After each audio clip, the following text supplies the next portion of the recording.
Martin Luther with a dream, the John Lennon of the streets. I'm MJ with the M1, I feel like Malcolm with the M1. I'm at the window when you haters, don't make me jump out the window when you haters. Locked and loaded, I feel like I'm loaded, let's beloved. Roll with the punches, yeah, I'm gonna play the hand that I was dealt. Number one focus is to remain focused, can't worry about shit I can't change like a well. Hold up, I know what it's like to fail. Hold up, I already been through hell. Yeah, I was built for all this shit that I've been through, I'm going through and what I will.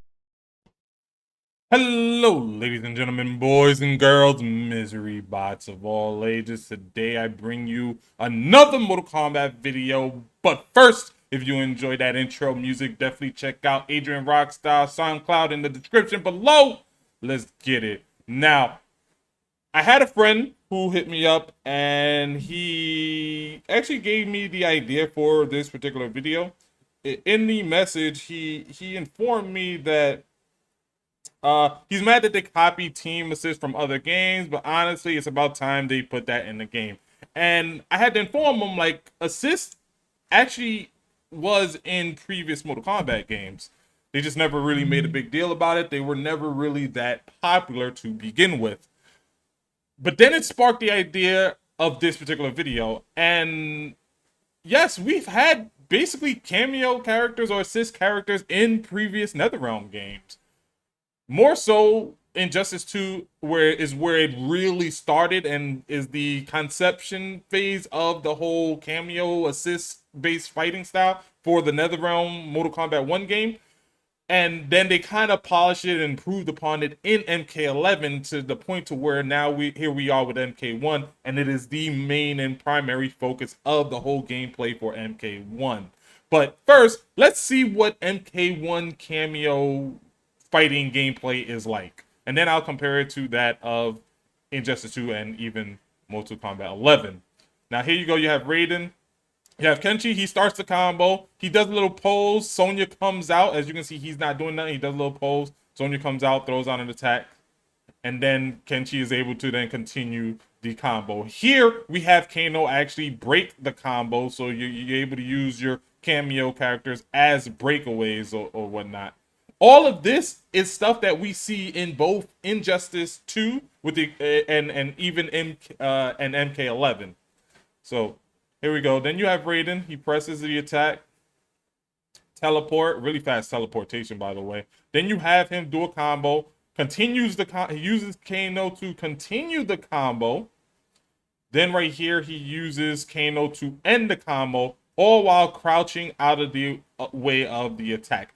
Also, one of the things I've noticed too in all of these videos that we have here, that the cameo characters do not get hit in any of these situations, which leads me to believe that you cannot hit the cameo characters. That still stays true with both Injustice 2 and MK11, as the assist characters in those games cannot be hit, but they can hit you. Last but not least, we do have, well, not just that too, we also have this situation where it's more of a clash, which is very similar to that of Injustice 2. In this particular situation, it looks like Katana may have won the clash in this situation. Then you have the combos. These combos and even how far the screen and camera is pushed back in this situation is very reminiscent of that from like what you would see in Injustice 2. You have that. You have the teleport. You have the combo into Goro. Goro then combos into that of a juggle. In that whole situation, for the most part, Melina's just standing there in a pose, like a summoning pose, the way she called the and stuff like that, and then continues to press the combo. All right. Then, last but not least, in the ending part of this video, we actually have what is known as a cameo fatality. Now, again, this isn't new. We've had something similar to this as well, where the cameo characters or the assist characters can do, you know, like a finisher in some sense or some way. As you can see, you have the cameo fighter as well as the main Scorpion player here just standing side by side. Now, let's get into the Injustice video real quick. So here we have Injustice 2. The concept was really brought forth with the introduction of the Teenage Mutant Ninja Turtles. So here you go, you have Leonardo. He presses his attack. He then does a little crouch move in which Donatello, a cameo character slash assist character, comes in to bounce Superman, juggles him in the air for Leonardo to then continue pressing his attack.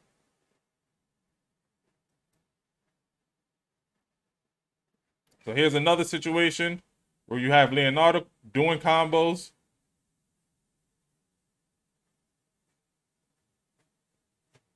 Doing his combos. Do not.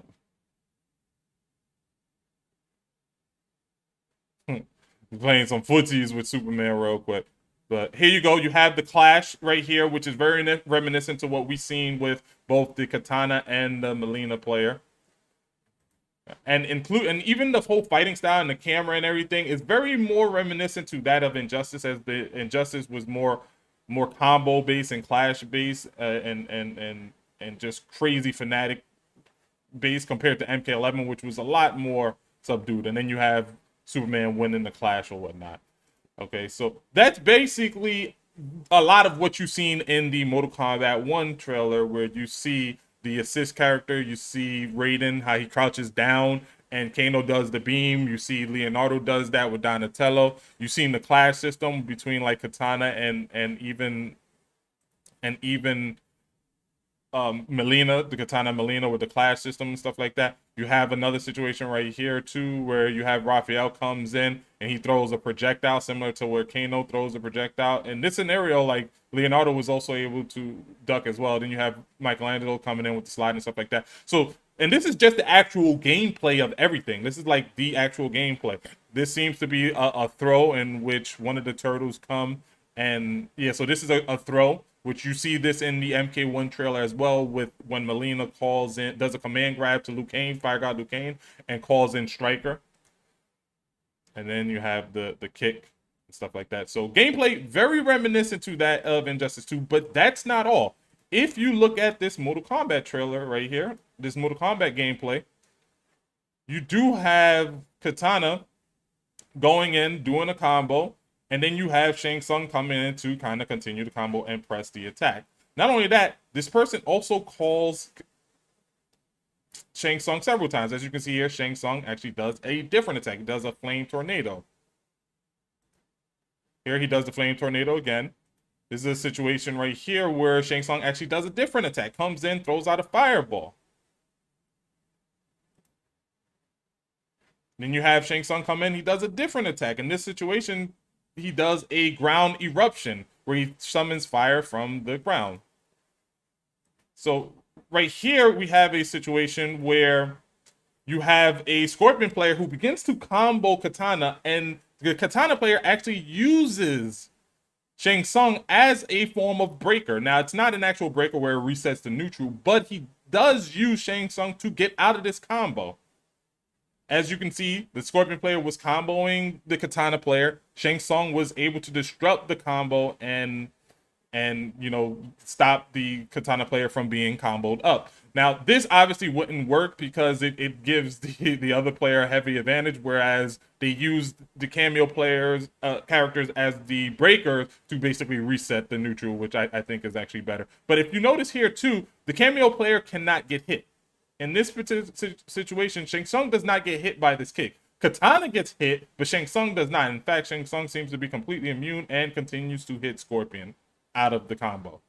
So that is just another hint to me that this whole gameplay is just very reminiscent to what we see in the Mortal Kombat gameplay. Here you go, you have Shang Tsung doing a combo, you have the Katana player kind of finishing it up and stuff like that. You have in this situation right here where they're both comboing for some really good and heavy damage right here, getting into some weeds and some really good combos potential and stuff like that, which is something that also had to really inspire the whole gameplay for MK11. So last but not least, in Mortal Kombat 1, you've seen Sub-Zero, a cameo player, do what is effectively a fatality. In MK11, we have that. If you've ever played Stunt Double, Johnny basically calls in assist characters. He calls in cameo characters. Now, in Mortal Kombat 1, we do know that the main characters can also be cameo characters, as Ed Boon does mention that you can have two Sub-Zero, a main Sub-Zero and a cameo Sub-Zero. He also mentions that it's the same thing for like Scorpion and stuff like that. In this particular case, it's basically the same thing, but it's two Johnny Cages, in which you see Johnny Cage come out. He calls out his cameo character. Cameo character hits Shao Kahn to the ground. Then you have this situation right here where the cameo character comes out and does what is a brutality. a brutality. This is not a fatality. I guess they were inspired by the whole brutality that they put, and this is in game. This is a brutality that Johnny Cage has in MK11. But it seems like this is basically what inspired the cameo fatalities for Mortal Kombat 1, in the sense that you can have your cameo character basically come in and perform some sort of ality, in the sense where you have the Johnny Cage come in and, you know, finish Shao Kahn in this situation. And then, similar to the ending of the trailer for MK1, you have both the main character as well as the cameo character, in this sense it's the stunt double, standing side by side and doing a pose over the corpse of the person they just finished tallying. In this case, it's a brutality. In Mortal Kombat 1, it was a fatality. And there you have it. Basically proof that Mortal Kombat 1 is basically Mortal Kombat 11 and Injustice 2 combined, which is a good thing. You want a studio to take what they've learned from previous games and implement it into the newer games, all of the good stuff, and implement it into the newer games to make that newer game just far better. So with that being said, that's basically the end of this video. That's all I really wanted to show and talk about. If you like the video, definitely like, share, subscribe, favorite, all that